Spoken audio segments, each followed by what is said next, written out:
how does anesthesia work? How do these anesthesia gases behind me, isoflurane, sevoflurane, how do they actually work and knock people out? Well, the research shows that they work on GABA. We're not exactly 100% sure how they completely work, but one of the main neurotransmitters that anesthesia affects is GABA. GABA is gamma aminobutyric acid, which is the inhibitory neurotransmitter of the brain. The excitatory neurotransmitter of the brain is called glutamate or glutamic acid.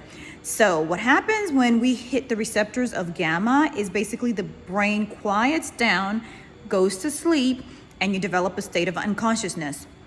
Other drugs that work on GABA are benzodiazepines, such as Xanax, Ativan, Valium, and one that we use in the operating room a lot, which is called Versed.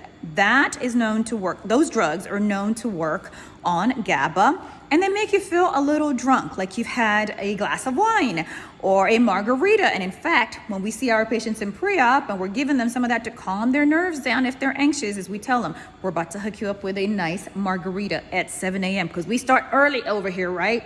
We start our party at 7 a.m. because it's always 5 o'clock somewhere, right?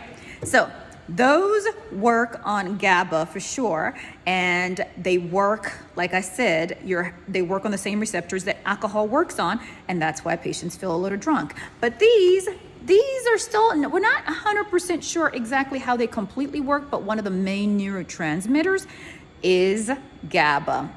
Narcotics, of course, work on the mu receptors, and those receptors we can talk about on another video. But yeah, that's how anesthesia works. And then it goes through our anesthesia machine right here, and then through these tubing, and then through to the mask right here.